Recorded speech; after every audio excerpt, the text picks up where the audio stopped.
Jerene. There were only 2 white dresses that ever would matter, her mother said.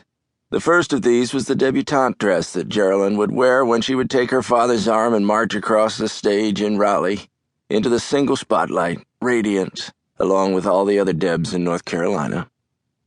As of last week, the suspense concerning that dress had been extinguished when Jerene and her pals from Mecklenburg Country Day, Bethany and Mallory, besieged uptown formal shops to hunt down their quarry, capturing and releasing, debating, embracing, denouncing many white gowns before claiming the perfectly flattering one as their own.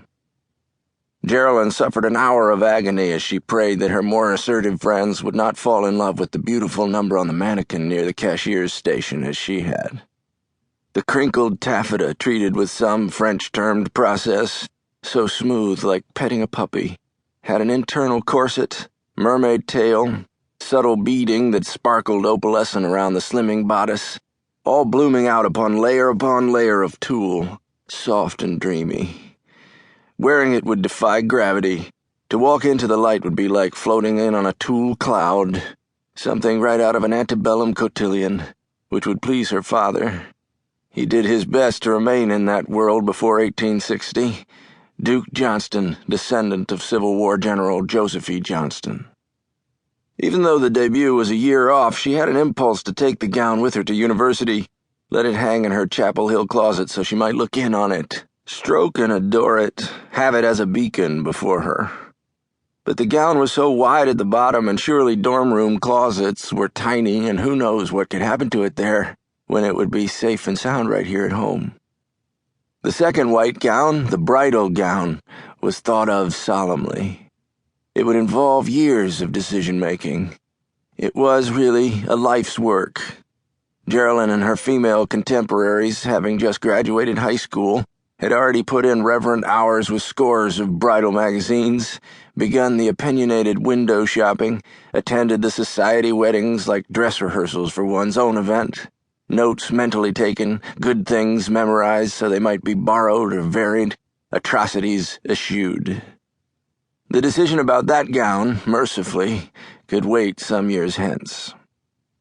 When she brought up the issue of a showstopper wedding dress with her mother, she was cautioned to woe the horses. "You'll do something, I would hope, with your future Carolina degree," her mother reasoned. "Enjoy your independence. Work for a few years before you see which of the young men you met at Carolina seems destined for something besides his parents' basement. Or, given the atmosphere at Carolina, rehab." Even though Jerene's mother was her hero, Jerene Jarvis Johnston, director of the Jarvis Trust for American Art at the Mint Museum, respected matriarch of one of Charlotte's first families, and her mother was almost her best friend. Her mother did not understand everything. Jerene would be happy to find a husband quickly at Carolina and began fomenting wedding plans no later than her senior year. She did not yearn to be part of a workplace, never failing to be somewhere for a set time in the morning, nor did she care to learn what it was to balance checkbooks and be frugal. She felt her life would be quite fine without those improving, self-revealing years of sacrifice starting at the bottom rung of something. She wanted, 1, to be married in 4 years, 2, move soon into a beautiful home, 3, babies soon after. She longed to decorate her own new house, having her father and mother, who was an accomplished hostess without compare, over to their new home to see what she, Jerene, could offer as hospitality, how she could arrange a centerpiece, and the Provençal floral tablecloth with the majolica place settings from Umbria she coveted at Nordstrom. "See, Mom, how the tiger lily is picked up in the fleur-de-lis along the golden trim of the dinner plate and the scarlet mandala pattern on the Kashmiri linen napkins, on sale last week at Saks."